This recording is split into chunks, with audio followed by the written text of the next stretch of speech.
Jika Persib Bandung back to back juara dan kembali bermain di Asia, apakah ada pemain asing yang layak dievaluasi? Dulu sempat ada nama Gustavo Poranca, nggak layak lah sana. Sekarang Coach Jan dan Gelvane, karena Persib Bandung tentu musim depan ingin kembali juara dan berprestasi di Asia. Jadi perlu sokongan pemain yang lebih edan, bobotoh. Mari kita bahas dari sudut pandang penikmat sepak bola, bukan pengamat sepak bola. Dari Sabang sampai Merauke, kita bersaudara. Bobotoh, salam dunia dimanapun kalian berada. Seperti biasa, saya doakan terlebih dahulu mudah-mudahan bobotoh semua selalu diberikan kesehatan dan juga diberikan kelancaran dalam mencari rezeki yang halalan dan thayyiban. Amin ya Allah ya rabbal alamin. Nah, bobotoh, salam dunia. Ingat kan dulu sempat banyak kritikan kepada Gustavo Poranca yang dianggap tidak lebih baik ketimbang Alberto.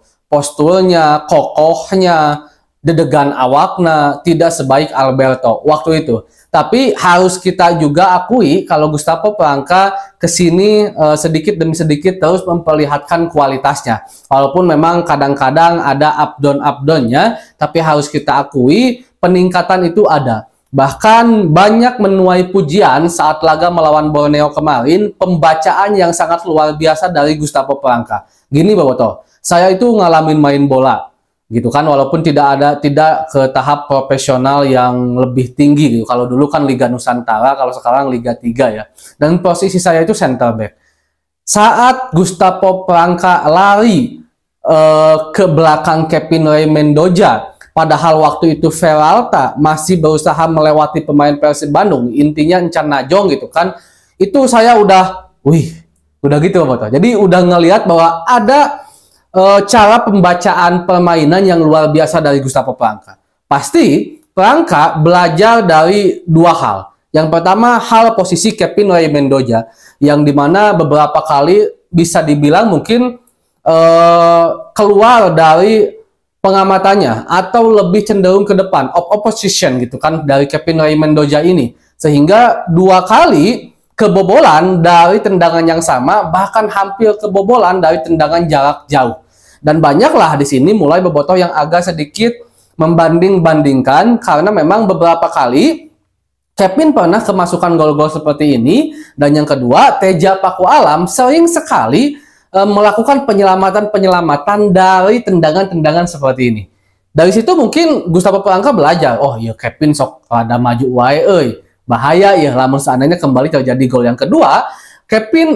Gustavo Poranca belajar dari dua gol yang dilesatkan oleh Peralta. Ketika akhirnya Peralta ini melakukan sebuah pergerakan yang cenderung akan kembali menciptakan gol yang sama, sehingga dengan intuisinya Gustavo Poranca lari ke belakang Kevin Ray Mendoza, dan alhamdulillah Persib Bandung terhindar dari kekalahan dari proses serangan dan tendangan yang sama. Nah, ini kan satu hal yang sebenarnya jika kita lihat di beberapa pertandingan terakhir, memang Gustavo Poranca ini adalah tipe seorang center back yang lebih fokus membaca permainan, melihat kemana arah bola akan pergi ketimbang melihat pergerakan lawan gitu kan. Nah, ini juga agak mirip-mirip dengan Alberto, karena Alberto terkenal tidak terlalu memiliki lari, tapi pembacaan bolanya atau bahasa sepak bolanya itu reading the ball-nya itu kuat banget. Maaf, reading the game. Kalau reading the ball kan iya sama sih. Reading the game pembacaan permainan, reading the ball pembacaan alur bola mau kemana. Nah, ini satu hal yang tentu positif yang membuat menambah kecintaan dan kepercayaan bobotoh kepada Gustavo Poranca. Sehingga head speed Gustavo Poranca untuk hengkang dari Persib Bandung sekarang udah mulai menipis. Dan lebih cenderung kalau menurut saya layak dipertahankan untuk musim depan. Tinggal mungkin Persib Bandung berpikir sebagai pelapis Nick Kuiper atau Gustavo Poranca, atau beberapa pemain ini jika dalam keadaan performa yang kurang baik. Karena harus kita akui, Bang Jupe, Papa Victor sekarang udah nggak bisa bersaing di kasta tertinggi sepak bola Indonesia, apalagi Asia. Pelapisnya hanya menyisakan Kakang sebenarnya, walaupun Ahmad Irianto dan Deddy Kusnandar bisa bermain di situ yang baru sembuh cedera dan masih cedera juga. Nah, ini kan satu PR juga untuk Persib Bandung, tapi jika berbicara tentang evaluasi, sepertinya Gustavo Poranca tidak akan dapat evaluasi. Tinggal Coach Jan.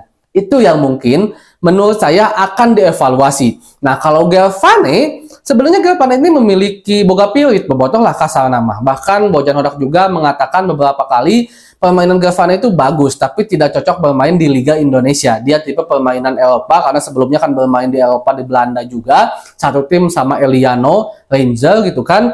Dan tipe bermainan tipe Eropa nggak cocok kalau di Indonesia. Jika seandainya tidak bisa cepat adaptasi dengan permainan Liga Indonesia, ya bisa saja Gervane di cut, dapat evaluasi dari Persib Bandung. Walaupun secara kontrak Gervane itu kan masih ada kontrak musim depan juga masih bersama Persib Bandung, tapi bisa saja itu pada akhirnya di cut, sama seperti halnya Mailson Lima. Cuman kalau Coach Jan sepertinya akan kena evaluasi, sepertinya ya, kalau Persib Bandungnya mungkin nemu pemain yang lebih baik, nemu pemain yang sesuai budget untuk musim depan, ya Persib sepertinya akan mengevaluasi Coach Jan. Karena saya yakin rasa harus juara kembali itu nggak akan pernah habis di Persib Bandung. Karena tujuan turnamen, tujuan kompetisi itu adalah menjadi juara. Terlepas apakah ada kepuasan dari bobotoh, santai dulu gak sih? Karena sekarang kan ada bobotoh yang beberapa hal bilang santai heula lah geus 2 kali, cenah ayeuna mah teu kudu loba teuing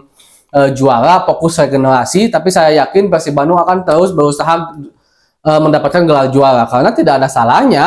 Semakin banyak gelar juara itu tidak ada salahnya gitu. Malahan famous Persib akan semakin tinggi, akan semakin dikenal, sponsor akan semakin banyak datang, pemain-pemain yang hebat akan tertarik untuk bergabung Persib Bandung. Persib juga dengan banyak juara maaf betul, akan terus bertahan untuk kembali bermain di Asia. Nah, itu kan satu hal yang positif untuk Persib Bandung. Jadi, kalau saya pribadi, dengan pertanyaan bobotoh, apakah layak Persib Bandung istirahat dulu di musim depan jika hari ini kembali juara? Kalau saya bilang, gaspol aja.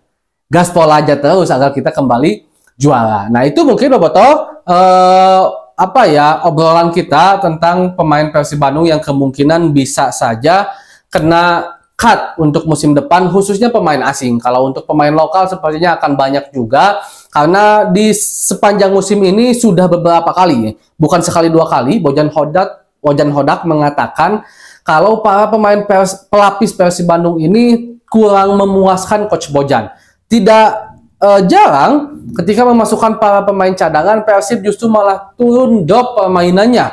Berbeda dengan pemain 11 pertama yang sangat luar biasa gitu kan. Jadi jauh banget gitu, karena itu sebenarnya udah mulai diperbaiki dengan mendatangkan Coach Jan, Dimas Derajat, Gervane, Ahmad Agung. Itu kan satu perbaikan dari Coach Bojan sebenarnya agak lebih sepadan, tapi mungkin kurang sesuai harapan Coach Bojan, dan itu akan kembali Coach Bojan usahakan realisasikan di musim depan agar Persib Bandung ketika kehilangan banyak pemain inti tedeg-degan teuing bobotoh ke masa strategi geus alus dari Coach Bojan, cik atulah rada ditumpu ku pemain yang lebih alus agar sama rata, jadi si A nggak main, si B nggak main teh tetap kieu Persib. Segitu dulu untuk pembahasan hari ini. Assalamualaikum.